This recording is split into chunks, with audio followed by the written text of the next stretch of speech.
Teaching your dog the place command can make your life a lot easier. Today, I'm going to walk you through all the steps and show you exactly how to get this done. There are a couple common mistakes people make when teaching and using the place command. Make sure to watch to the end of the video because I'm going to walk you through those. The idea of the place command is that when you say place or any word of your choosing, the word doesn't matter of course, that your dog runs over to their place. Here we've got a nice Coolaroo cot, but you can use other things as well. But the idea is they learn when they hear that word to run over to their place and wait until you free them up.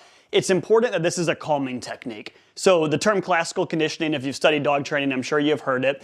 We'll talk a lot more in depth later in the video, but we want through time that when your dog goes to place, they associate this area with calmness. Teaching the place command is pretty easy, and there's a lot of ways to do it. And honestly, it's one of those commands, I don't really care how, as long as you're fair to your dog, I don't care which method you use. I'm gonna show you the way I generally do it. Your trainer might do something really different, and that's probably okay. Honestly, most of the issues with place come down to how it's used, not how it's taught, and we're gonna get to that more later. So now, I'm gonna start with the leash and collar on. Boffo here has no idea what place means, so I'm not just gonna tell him place and expect him to go. I'm gonna tell him place, I'm gonna walk him up to it. Boffo, place, and I'd like him, come on buddy. So now you can see he's going around it. He's uncomfortable with the idea of climbing on this, and that's okay. Boffo, place, come on pal. There's a boy, good. Good job. Boffo, free. Free. Good. So the first one is meant to be really easy. I got him up, I gave him some praise, I got him off right away.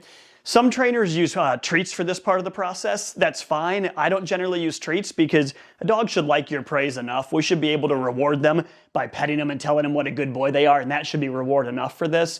Treats isn't the end of the world if you use them. It's just not generally my go-to method for this command. Boffo, place. Good boy. So you can see that one was much easier because he'd already been on it once and he understood.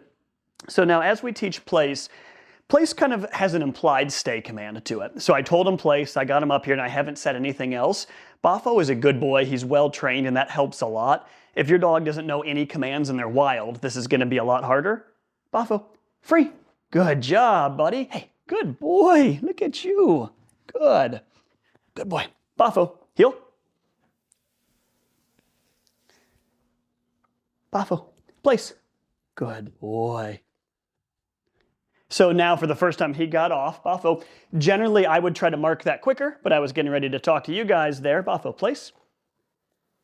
So the next time if he were to get off quickly, I would tell him no right away, very calmly. So right now he's not trying to be bad. When he got off, he wasn't challenging me or being bad. He just doesn't understand the rules yet. So I'm gonna make him wait for a moment and then free. Good boy, Mr. Boffo. Good. There you go. Come on, pal. Boffo, place.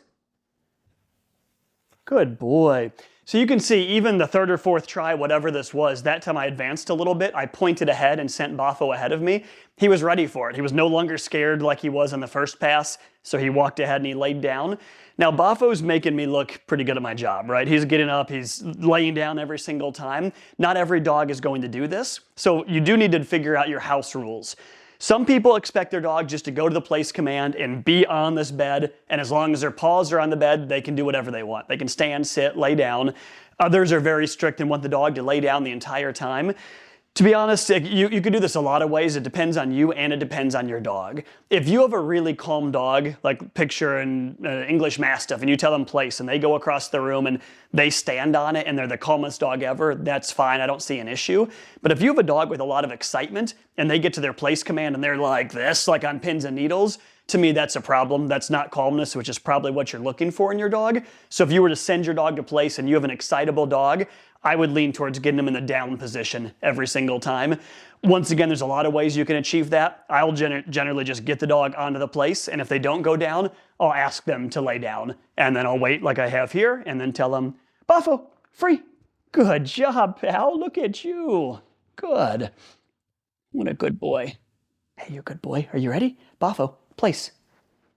Good boy. Very good. So you can see Boffo's doing a great job. You can see he's also staring that way. Boffo's not my dog, and I'm actually not even his trainer. This is my first time working with him. His trainer's right there off camera, and he's pretty excited to get to her. They've got a great relationship, so you can see he is staring over there and wants to go hang out with her. Mr. Boffo, free. Good job, pal. Look at you. What a good boy. Place. Good boy. So now let's spend a minute while he's hanging out here talking about classical conditioning, and I mentioned it in passing at the start of the video.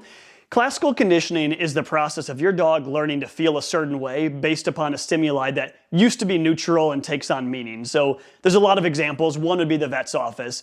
If your dog pulls up to the vet's office and they smell a certain smell in the air, that smell will mean nothing to them, right? Now, let's say they don't have a great experience at the vet that day. The next time your dog smells that smell, there's a chance they're going to become scared or going to become nervous because they've associated that smell with which used to be neutral with the, let's say, the fear or stress they had that day. The doorbell is another example. Doorbells mean nothing to a dog when they're young, right? If you get a little puppy and you ring a doorbell, it means nothing. There's no excitement because they haven't been conditioned to associate the doorbell with excitement.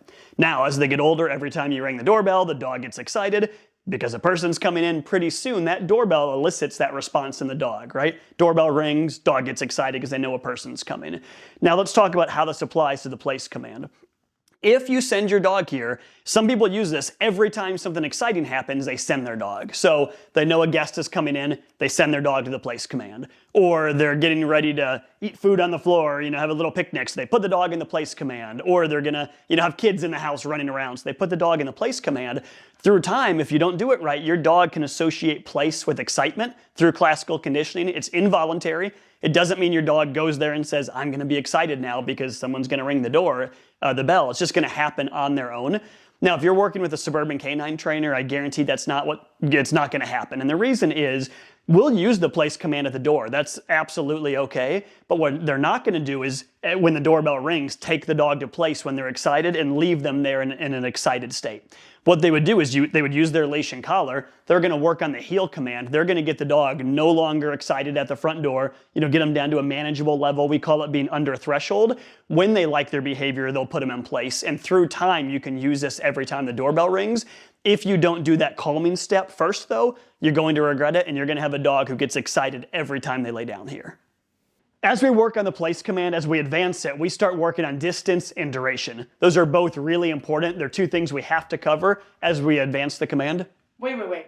Did you say that thing? Oh, no. You want to say it? Yes. Here, microphone. If you're enjoying our video, make sure to smash that like button. It really helps us. So definitely, if you're enjoying it, hit that like button and subscribe. Thank you. Bye. Appreciate it, Holly. Okay, in all seriousness, if you do like this video, please hit the like button. It really does help us. But back to what we were talking about, distance and duration. We want to distance, and it's pretty obvious. We want to start getting to the point where we can send Bafo from farther and farther away. Everything I've done today has been really simple. I'm going to try some harder ones in a minute. And duration is just time. Eventually, we want him to hold this command for a really long period of time if needed. Now, this is one of the other things that I know some people do with their dog in the place command that I don't like. Some people leave them in there for like 4 or 5, 6 hours, basically all day. I really don't believe in that, but you want to make sure they can hold it long enough. So here we've done probably about 2 minutes is the longest he's done today.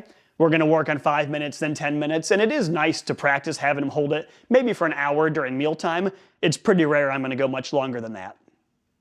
All right, now working on distance, I'm just going to push the place command over, or the place cot over a little bit.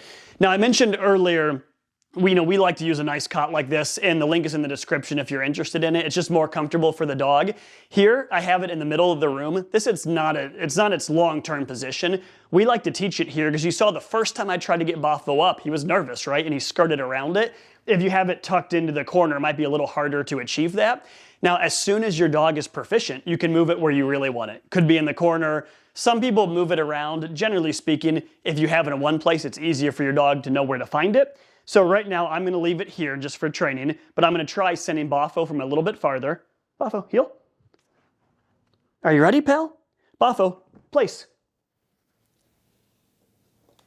So there, that was perfect. I didn't expect them to do that well. Notice I dropped the leash. He went over on his own. He's holding it. What a good boy. Free. Oh, yes, what a good guy. Look at you, staring at your trainer again over there. Yeah. Come on, Bafo. Let's try again. So now I'm going to make this one even a little bit harder yet. I'm going to open this door and send him from this other room here. He might fail. That's okay. Aha.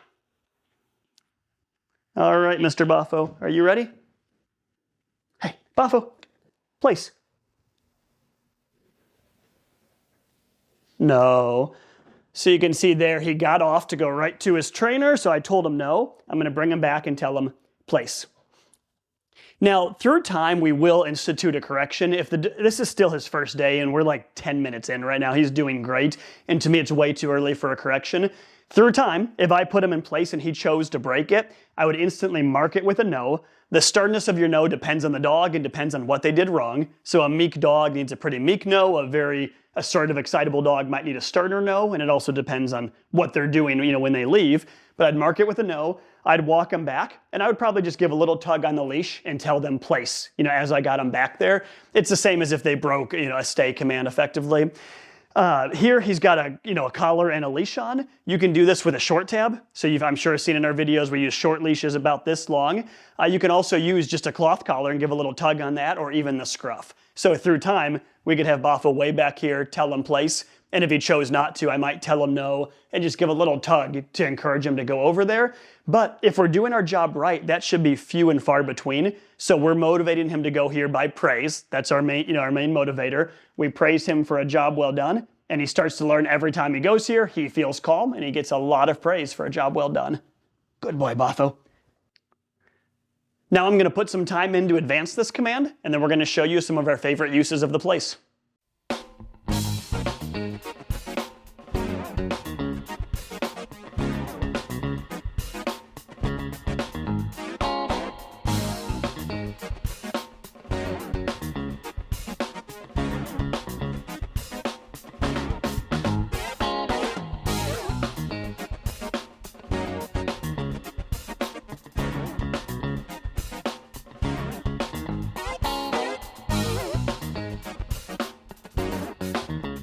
Since Bafo's already pretty calm at the door, we can use the place command anytime the doorbell rings.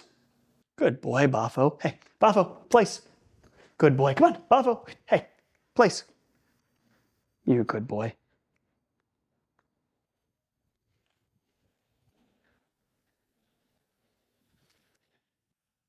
Hello, friend. Hi. Come on in. Oh, what a cute dog. Super cute. Great. We also like to use the place command during mealtime. Want some chips? I do want some chips.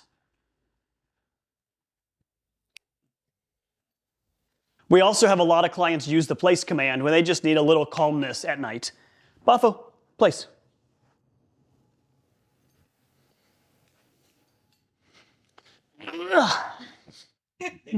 What do you want to watch? I don't know. We also use the place command in a few other situations pretty commonly. One is if you have a multi-dog household and there's fights happening, place can be a lifesaver. So what we'll do is we'll put maybe one cot over there and one in another room. So if the two dogs were to start to escalate, you see the warning signs, you'd tell them place and they'd both go their separate directions. It can help a lot. It's just one more tool in the arsenal if you need it.